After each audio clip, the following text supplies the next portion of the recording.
जय हिंद बच्चों। मैं अजय कुमार वाराणसी उत्तर प्रदेश से आपके अपने चैनल नौ शिक्षण पे स्वागत करता हूं। बच्चों, बिहार एनएमएमएस का फॉर्म आ चुका है। राष्ट्रीय आय सह मेधा छात्रवृत्ति परीक्षा का फॉर्म आ गया है। उसका मैंने ऑनलाइन आप कैसे मोबाइल से आसानी से फॉर्म भर सकते हैं उसका तरीका मैंने बता दिया है। बस आपको बिहार, मेरे चैनल का नाम लिख लीजिएगा, नौ शिक्षण। ठीक है, कई बच्चे प्लेलिस्ट नहीं देखना जानते हैं। नौ शिक्षण, इसके बाद Bihar NMIMS playlist, Bihar NMIMS playlist लिख लेंगे 2026। उसमें मैंने बता दिया है विधिवत, और जितने भी नए वीडियोस आएंगे उसी में डालूंगा। पहले के भी बच्चों ये बताना चाहूँगा, एनएमएमएस की परीक्षा पूरे देश में होती है, चाहे वो यूपी का पेपर हो, एमपी का पेपर हो, छत्तीसगढ़ का पेपर हो। मैंने बिहार का भी पेपर सॉल्व करके बताया हुआ है, उस सबको देखिए, क्योंकि सबके सिलेबस पैटर्न पूरे सेम है बच्चों।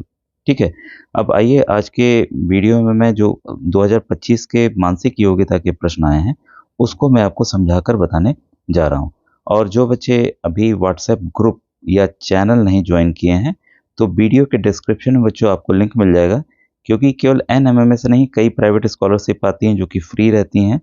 जो सरकारी बच्चे हैं, ग्रामीण बच्चे हैं, तो भर सकते हैं। तो आपसे छूटे ना, इसलिए आप जरूर से जरूर बच्चों ज्वाइन कीजिएगा। ठीक है, और जो भी कुछ पूछना हो मुझे यूट्यूब के कमेंट सेक्शन में आप बच्चों पूछेंगे। अब देखिए, पहला जो सवाल है, यहाँ पर ना 4 बिंदी रहेगी। ठीक है, तो इसका जो संबंध इससे रहेगा वही संबंध आपको यहाँ पर खोजना होता है। तो काफ़ी आसान है, सबके साथ वैसे ही इसका जो संबंध इससे है वही संबंध हमें यहाँ पर खोजना होता है। तो जैसा आप जानते हैं, त्रिभुज में भाई 3 लाइन्स होती हैं, क्लियर है। ठीक है, तो वैसे ही आयत में क्या होगा, आयत आपका रेक्टेंगल। ठीक है, आयत में भी तो 4 होता है, ये तो 6 साइड हो गया, ये 5 साइड हो गया, तो कोण की बात कर रहा है।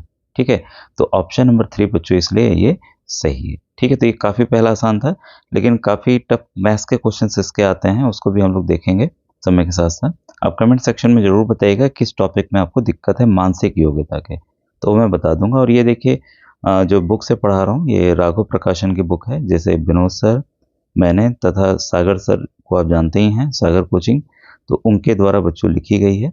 ठीक है, आप किताब भी ले सकते हैं अगर आपको आवश्यकता हो उनसे। ठीक है, अब यहाँ पर देखिए, इस तरह के प्रश्नों को अगर आप रिलेट करना हो तो हमेशा देखिए कई तरीके होते हैं। ठीक है, तो यहाँ जो तरीका बन रहा है बच्चों, आप इसको इससे रिलेट करेंगे, इसको इससे रिलेट करेंगे, वैसे ही इसको इससे रिलेट करेंगे और इसको आप इससे रिलेट करेंगे। ठीक है, तब हम अगर ए में अगर हम 1 जोड़ते हैं तो आ जाएगा बी। वैसे ही एफ में अगर हम कितना जोड़ेंगे, 3 जोड़ेंगे तो आ जाएगा आई। वैसे ही एच में अगर हम 6 जोड़ेंगे तो आ जाएगा आपका एन, मतलब 1 3 6। ठीक है, तो पहले में 2 का गैप, पहले में देखिए यहाँ पर 1 3 6, यहाँ पर अगर माइनस करेंगे 2, यहाँ माइनस करेंगे 3, अगला क्या होगा, 4 होना चाहिए। अगला जो नंबर है 4 होना चाहिए, यानी कि उसमें जो है 10 का डिफरेंस होना चाहिए, यही क्रम फॉलो हुआ है। ठीक है, और P में अगर हम 10 प्लस करते हैं तो हमारा Z आएगा।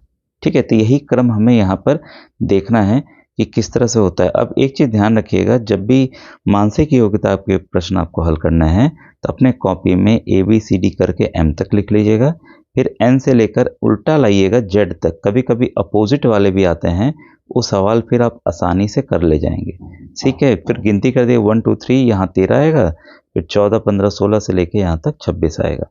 ठीक है, तो इससे आपके जब भी पेपर, अब जब आप एक्चुअल में एग्जाम देने जाए ना, तो पीछे रफ पेज होता है तो उसमें पहले ही लिख लीजिएगा, ताकि आपको, कई बच्चे क्या करते हैं, वहीं में पेपर, उनका जब पेपर फोटो खींच के भेजते हैं, मैं देखता हूँ पूरा जेड तक कोई क्रम नहीं रहता, बस ऐसे ही लिख के उसी में लगातार जूझते रहते हैं और अपना समय का नुकसान करते हैं।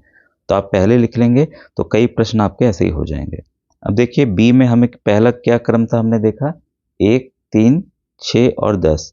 ठीक है, तो वही हमें जोड़ना है और उत्तर हमारा निकालना है।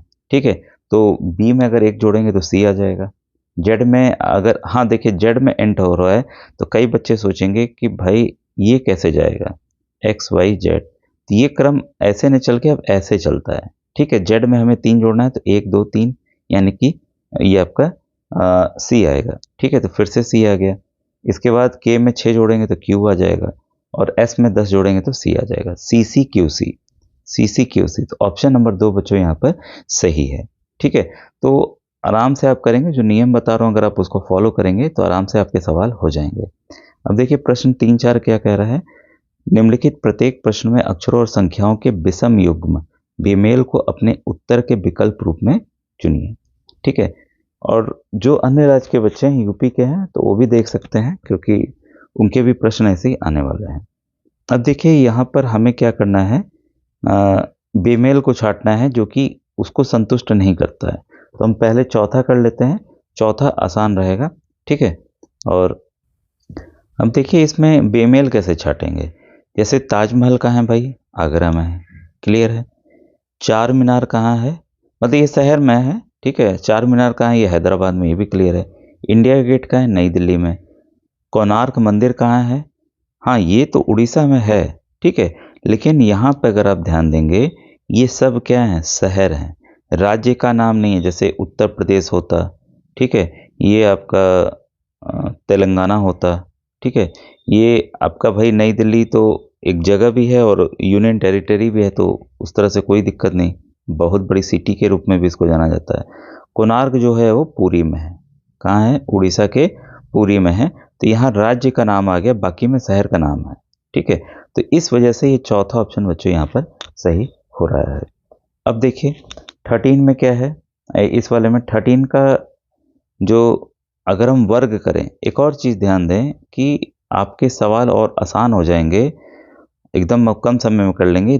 आपको एक दो तीन काम करना है। एक तो अभाज्य संख्या, जिसे हम प्राइम नंबर कहते हैं। ठीक है, 2, 3, 5, 7, 11 ऐसे करके 100 तक आपको याद करना होगा। कई बार मैंने नवोदय के वीडियोस में बताए हैं, उससे आपकी जो क्षमता है सॉल्व करने की, समझ की क्षमता बढ़ जाएगी। नंबर देखते ही आप पहचान लेंगे क्या करना है। 1 से 25 तक का वर्ग आपको जरूर याद होना चाहिए, और 1 से 10 तक का घन, ऊपर जितना याद कर ले उतना अच्छा, कोई दिक्कत नहीं। ये याद रहेंगे तो आप आसानी से मैथ के प्रश्न आपके और हल होंगे, गणित में भी आपको काफ़ी मदद मिलेगी। ठीक है, अब यहाँ देखिए 13 का जो वर्ग है, 13 को अगर 13 से खुद से गुणा करेंगे कितना आता है, 169। ठीक है, 15 को खुद से गुणा करेंगे 225, 12 को खुद से गुणा करेंगे 144, और इसका दोगुना भी हो रहा है, 13 दूनी 26, 15 दूना 30, 12 दूना 24, 17 दूनी आपका 34 आ रहा है। लेकिन 17 का जो वर्ग होता है वो होता है बच्चों 289। 17 गुणे 17, 17 का वर्ग करेंगे तो 289 आता है, जो कि यहाँ पर आपका नहीं है। ठीक है, तो क्लियर है, हमारा आंसर क्या हुआ, ऑप्शन नंबर 2 बच्चों यहाँ पे सही हुआ। ठीक है, तो कुछ चीज़ें अगर आप फॉलो करेंगे तो वाकई आपको उससे काफ़ी ज़्यादा बच्चों मदद मिलेगी। 5वां प्रश्न देखें, उस विकल्प का चयन करें जो तीसरी संख्या से उसी प्रकार संबंधित है, तीसरी संख्या से, ठीक है, जिस प्रकार दूसरी पहली संख्या से संबंधित है और छठी संख्या पांचवी संख्या से संबंधित है। अब इस तरह के प्रश्न बच्चों करने के लिए ना थोड़ा सा कॉन्सेप्ट और तरह तरह के प्रश्नों का अभ्यास बहुत जरूरी होता है। ठीक है, तो यहाँ हम 4 से रिलेट करेंगे, एक बार 6 से रिलेट करेंगे, तो फिर हम 7 का उत्तर निकालते हैं। अब जैसे 4 का क्या है, 4 का आपका क्या है, 4 में हमने क्या किया कि 1 जोड़ा। ठीक है, इसके बाद हमने गुणा किया, फिर 4 में हमने क्या जोड़ा, 2 जोड़ा। ठीक है, तो ये क्या हो गया, 4 एकम 4, ये 4 दूनी 8, गुणा करेंगे 8 4 जा आपका कितना हो गया, ये 5, सॉरी ये 5 आया।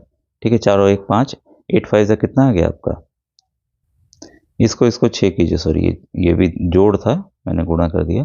ठीक है, ये आपका क्या आ गया, ये है आपका 5, ये आपका है 6। ठीक है, 6 पंजे कितना होगा आपका, 30 होगा।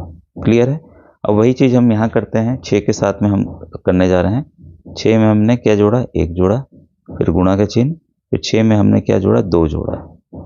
ठीक है, तो ये 6 और 1 7, गुणे 6 और 2 8, 8 7 जा आपका कितना हो गया, 56। यही चीज़ हम देखिए 7 के साथ करेंगे, जिसका ये क्वेश्चन मार्क पूछ रहा है। ठीक है, 7 में हमने 1 जोड़ा, गुणा का चिन्ह, फिर 7 में हमने 2 जोड़ा। ठीक है, 7 और 1 8, गुणा 7 और 2 9, तो 9 8 कितना होगा आपका, 9 8 जा 72। तो देखिए आपका ऑप्शन नंबर 1 सही है। इसमें एक चीज़ ध्यान रखिएगा कि जैसे मान लीजिए मैं नियम बता रहा हूँ ना, ठीक है, आप इसको अलग नियम से भी निकाल सकते हैं, कोई दिक्कत नहीं।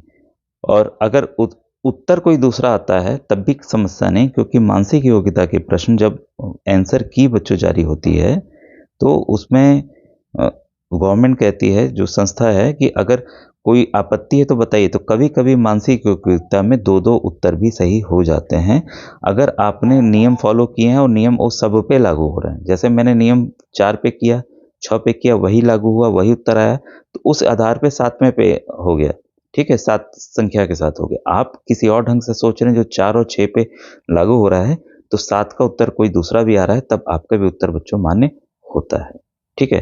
तो ये देखिए अब प्रश्न नंबर 6 है और इसमें निम्न प्रश्न में दिए गए विकल्पों में संबंधित प्रश्न युग्म का चयन कीजिए, बी और डी आर, ठीक है? तो इसमें से क्या होगा, ये आप मुझे कमेंट सेक्शन में बताइएगा और ये वाला भी बताइएगा, ठीक है? इसको आप पढ़ लीजिए। एक विशेष कोड भाषा में पार्थ को ये लिखा जाता है, इसी कोड में ये एक्स बी को क्या होगा, तो आप मुझे बताएँगे और आज का वीडियो कैसा लगा ज़रूर बताइएगा और व्हाट्सएप ग्रुप और चैनल बच्चों ज़रूर ज्वाइन कीजिए। Thank you.